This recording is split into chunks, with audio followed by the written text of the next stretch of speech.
Hello everyone, ఈ వీడియోలో మనము యాంబూ బ్యాగ్ ఎలా క్లీన్ చేసుకోవాలి, డిస్ఇన్ఫెక్ట్ చేయాలనేది చూస్తున్నాము. రిససిటేషన్ చేస్తున్నప్పుడు మరి ఏమేమి అవసరము అనేది ఇక్కడ ఈ పిక్చర్లో చూస్తున్నారు.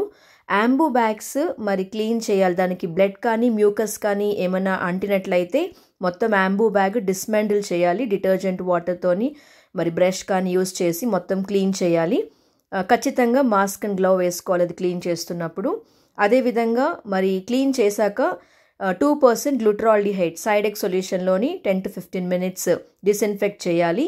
తర్వాత మళ్ళీ వాటర్ కింద వాష్ చేసి డ్రై చేసి మనం ఈటీఓకి పంపించుకోవచ్చు. ఒకవేళ డిస్ఇన్ఫెక్ట్ చేసే టైం మనకి లేదు ఎమర్జెన్సీస్లో అన్నప్పుడు కనీసము స్పిరిట్ స్వాప్తోని ఖచ్చితంగా మనం క్లీన్ చేశాకనే దాన్ని మనం తిరిగి బేబీస్కి యూస్ చేయాలి. సో ఇలా చేయడం వల్ల మరి బేబీస్కి నిమోనియా కానీ రెస్పిరేటరీ ఇన్ఫెక్షన్స్ కానీ మరి రాకుండా త్వరగా వాళ్ళు కోలుకోవడానికి రికవరీ అవ్వడానికి హెల్ప్ అవుతుంది. సో యాంబూ బ్యాగ్ క్లీన్ చేయడం చాలా చాలా ఇంపార్టెంట్.